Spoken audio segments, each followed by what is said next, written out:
اعوذ باللہ من الشیطان الرجیم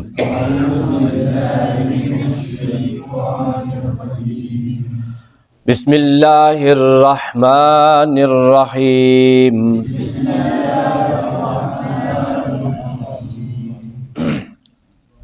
اللہم صلی علی سیدنا و مولانا محمد وعلی آل سیدنا و مولانا محمد وبارک وسلم وصلی علیہ۔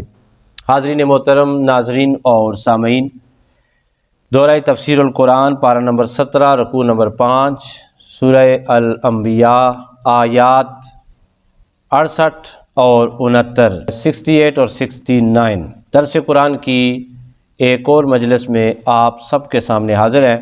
اللہ رب العزت ہم سب کو قرآن کا نور اور فیض عطا فرمائے۔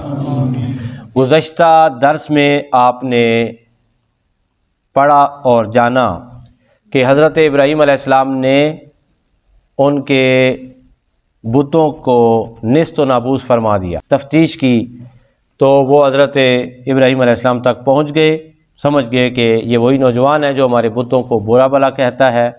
ان میں سے کچھ لوگ زیادہ عقیدت مند تھے، انہوں نے کہا کہ یہ ابراہیم ہیں اور ان کو قید میں ڈال دو، اور کچھ نے کہا کہ ان کو آگ میں ڈال دو، ان کو جلا دو، سب سے جو زبردست عذاب ہے ان کے لیے سزا ہے، ان کو جلا دو، ابراہیم علیہ السلام کو جلنا چاہیے۔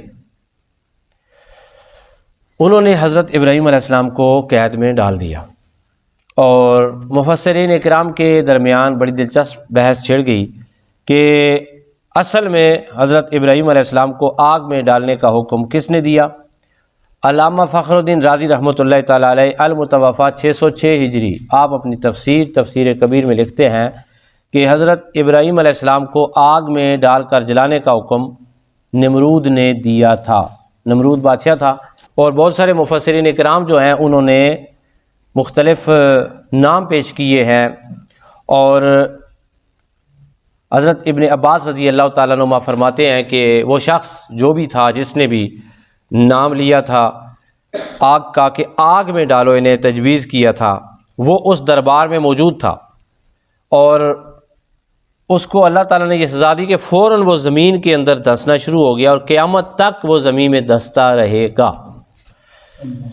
علامہ ابن جوزی رحمۃ اللہ تعالیٰ علیہ المتوفیٰ 597 ہجری اپنی تفسیر زاد المسیر فی علم تفسیر میں اس واقعے کو لکھتے ہیں کہ حضرت ابراہیم علیہ السلام کو وہاں سے گرفتار کر لیا گیا اور ایک گھر کے اندر قید میں ڈال دیا گیا، اور ان کے لیے پھر لکڑیاں اکٹھی کرنے کا حکم دیا گیا۔ ہر مرد و زن کو، بچے کو، بوڑھے کو، جو بھی تھا، بیمار تھا، صحیح تھا، سب کو کہا گیا کہ بھئی لکڑیاں اکٹھی کرو، جو بھی لکڑیاں اکٹھے کرنے میں شامل نہ ہوا اسے اس آگ میں جلنا پڑے گا۔ تو وہ مرتے کیا نہ کرتے، انہوں نے جناب لکڑیاں اکٹھا کرنا شروع کر دیں، اور لکڑیوں کی مہم اس زور و شور سے شروع ہوئی، اس انداز سے شروع ہوئی کہ وہاں یہ عقیدہ بن گیا کہ بڑے ثواب کا کام ہے، جیسے ہم کہتے ہیں کہ بہت ہی زبردست کام ہے یہ۔ اور ان دیہاتوں کی اور اس علاقے کی جو عورتیں تھیں، جب وہ منت مانتی تھیں، اور وہ یہ منت مانتی تھی کہ اگر میرا یہ کام ہو گیا تو میں ابراہیم کے جلنے کے لیے لکڑیاں چنوں گی اور اکٹھی کروں گی۔ 40 دن تک لکڑیاں اکٹھی ہوتی رہیں، پھر ابراہیم علیہ السلام کے لیے پہاڑوں کے اوپر ایک قلعہ تعمیر کیا گیا، جس کی دیواروں کی اونچائی 60 گز یعنی 90 فٹ تھی۔ 90 فٹ جو ہے اس کی دیواروں کی اونچائی تھی۔ تو پھر لکڑیاں اکٹھی کی جانے لگیں، اور اس قلعے کے اندر بہت ہی لمبا چوڑا جو قلعہ تھا، اس کی دیواروں تک بالکل آخر تک لکڑیاں جس وقت ہو گئیں تو اس وقت اس میں آگ جلائی گئی۔ آگ جلائی گئی، وہ آگ کی تپش اتنی زیادہ تھی، کہتے ہیں کہ اوپر سے جہاں سے بھی فضا سے کوئی پرندہ اڑتا تو اس تپش سے جل کر گر جاتا، اتنی زیادہ آگ تھی۔ ایک دور پہاڑ پر قلعے کے سامنے منجنیق فٹ کی گئی، اور اس منجنیق میں حضرت ابراہیم علیہ السلام کو بٹھایا گیا، اور آپ کو روانہ کر دیا گیا اس آگ میں جلنے کے لیے، اور آگ میں ڈال دیا گیا۔ عمر مبارک کتنی تھی جی حضرت ابراہیم علیہ السلام کی؟ کچھ مفسرین اکرام نے لکھا روایات میں آتا ہے کہ 16 سال حضرت ابراہیم علیہ السلام کی عمر مبارک تھی، اور کچھ کہتے ہیں کہ حضرت ابراہیم علیہ السلام کی اس وقت عمر مبارک 26 برس تھی۔ تو اس عمر میں حضرت ابراہیم علیہ السلام کو رب تعالیٰ نے دانائی بھی عطا فرمائی، عقل بھی عطا فرمائی، توحید بھی عطا فرمائی۔ اور کچھ آیات پہلے آپ نے پڑھا تھا نا کہ اللہ تعالیٰ نے فرمایا کہ ہم نے پہلے سے ہی ابراہیم علیہ السلام کو ہدایت اور نبوت کے لیے جان لیا تھا، چن لیا تھا۔ تو حضرت ابراہیم علیہ السلام جس وقت آگ میں گئے تو پہاڑوں نے، زمین نے اور فرشتوں نے اور بہت ساری مخلوقات نے خدا کی بارگاہ میں عرض کی، یا الہ العالمین، تیرا ابراہیم تیرے نام کی سربلندی کے لیے آگ میں جلنے کے لیے جا رہا ہے، یا اللہ ہمیں تو اجازت دے کہ ہم ان کی مدد کر سکیں۔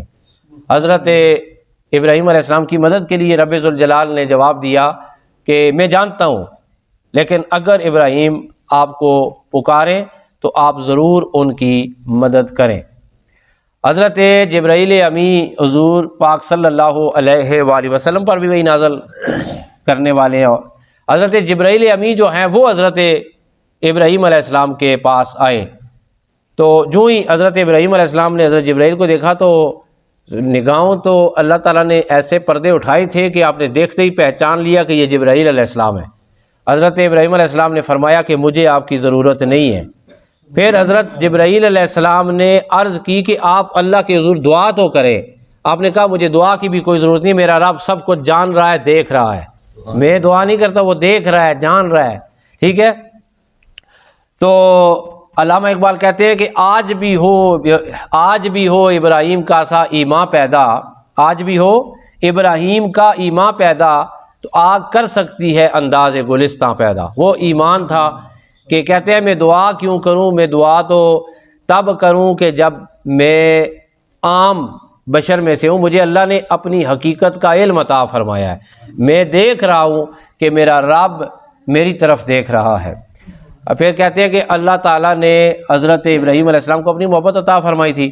ابراہیم علیہ السلام نے اللہ تعالیٰ کی بارگاہ میں عرض کی، یا الہ العالمین، تو آسمانوں میں واحد ہے اور میں زمین پہ واحد ہوں، اور میرے علاوہ زمین پہ تیری عبادت کرنے والا کوئی بھی نہیں ہے، حسبی اللہ و نعم الوکیل، میرے لیے میرا رب ہی کافی ہے، میرے لیے میرا رب ہی کافی ہے۔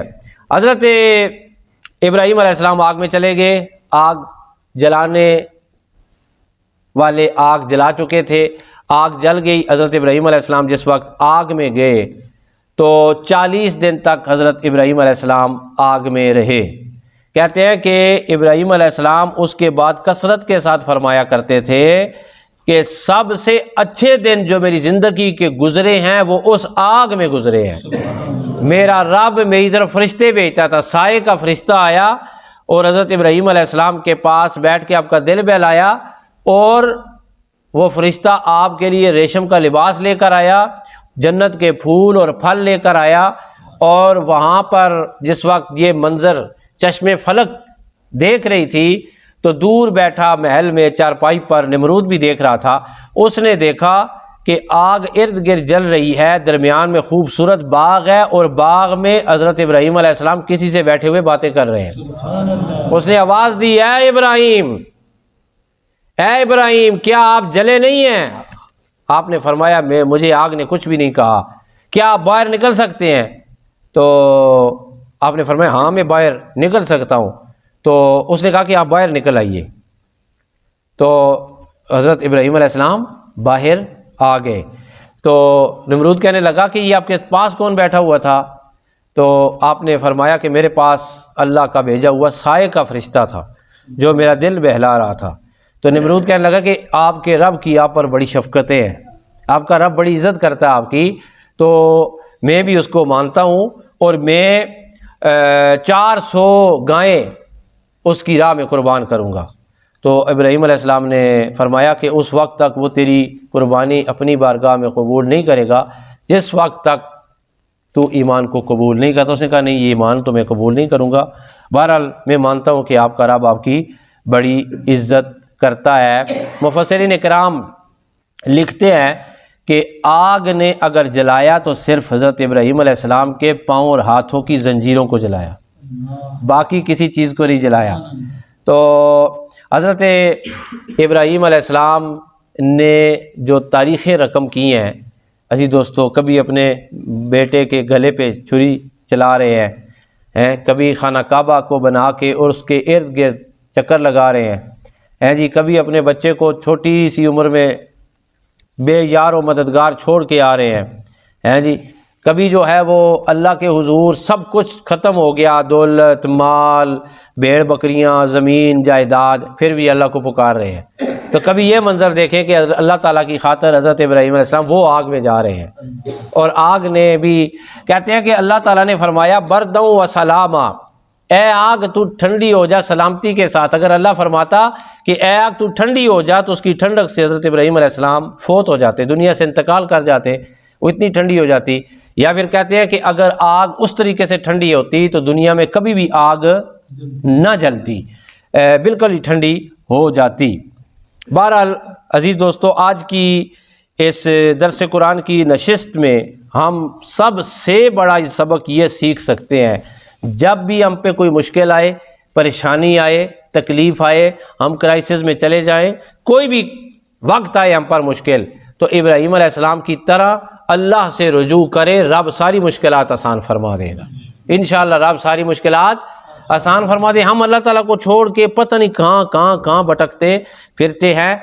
2-4-5 دن پہلے کی بات ہے کہ میرے پاس ایک کپل آیا ادھر نیچے دروازے میں ہی کہ شاہ صاحب ہیں، تو اوپر سے میں آواز دی، میں نے کہا میں ہوں جی، السلام علیکم۔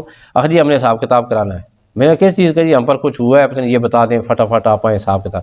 میں نے کہا جی میں علم غیب نہیں جانتا، نہ ہی کوئی کر سکتا ہے حساب کتاب، میں آپ کے لیے دعا کر سکتا ہوں، فاتحہ پڑھ کے دم کر سکتا ہوں، باقی میرے پاس کسی قسم کا حساب کا ہے۔ جی ہمیں لوگوں نے بتایا ہے کہ آپ کرتے ہیں۔ میں نے کہا جی آپ اس طرح کریں، 2 رکعت نماز نفل توبہ پڑھیں، اللہ کے حضور دعا کریں، انشاءاللہ تعالیٰ آپ کی پریشانیوں کو دور فرما دے گا۔ بھئی کوئی بندہ کسی کے لیے کچھ نہیں کر سکتا۔ ہم جب مزارات پہ جاتے ہیں ہم کہتے ہیں یا اللہ یہ نیک لوگ تھے، ان کے وسیلے سے تو ہی عطا فرما دے۔ اللہ ہی ساری مشکلات کو دور فرماتا ہے۔ کون؟ جب ہم اللہ کے ولیوں کے پاس جاتے ہیں وہ بھی یہی کہتے ہیں یا اللہ اس بندے کی مشکل کو دور فرما دے۔ تو ہمارے درمیان تھوڑا سا غلط فہمی پیدا ہو گئی کہ جو اللہ کے نیک ہوتے ہیں وہ کچھ دیتے ہیں، اللہ کے نیک کچھ بھی نہیں دیتے۔ اللہ کے نیک اللہ کے حضور دعا کرتے ہیں یا اللہ انہیں نواز دے۔ جو صاحب مزار ہوتے ہیں ان کی برکت سے ہم دعا کریں یا اللہ پیر میر علی شاہ صاحب تیری ختم نبوت، تیرے پیارے نبی کی خاطر، دین کی خاطر ڈٹے رہے، کھڑے رہے، جہاد کیا، ان کی خاطر ہمارے گناہوں کو بخش دے، تو اللہ تعالیٰ بخش دیتا ہے۔ ٹھیک ہے، تو اللہ تعالیٰ کی بارگاہ میں دعا ہے حضرت ابراہیم علیہ السلام کی خوبصورت زندگی سے ہم سب کو بھی خوشت چینی عطا فرمائے اور آپ کی برکتیں ہمیں بھی نصیب فرمائے۔ قالو، وہ کہنے لگے، خرقوہ، اسے جلا دو، ونصرو، اور مدد کرو، آلہتکم، اپنے خداؤں کی۔ بے وقوف قوم خداؤں کی مدد کر رہی ہے۔ ان کنتم فاعلین، اگر تم ایسا کرنے والے ہو۔ قلنا، ہم نے فرمایا، یا نار کونی، اے آگ ہو جا بردن، ٹھنڈی، وسلامن، اور سلامتی والی، علی ابراہیم، ابراہیم علیہ السلام پر، وآخر دعوانا ان الحمد للہ رب العالمین۔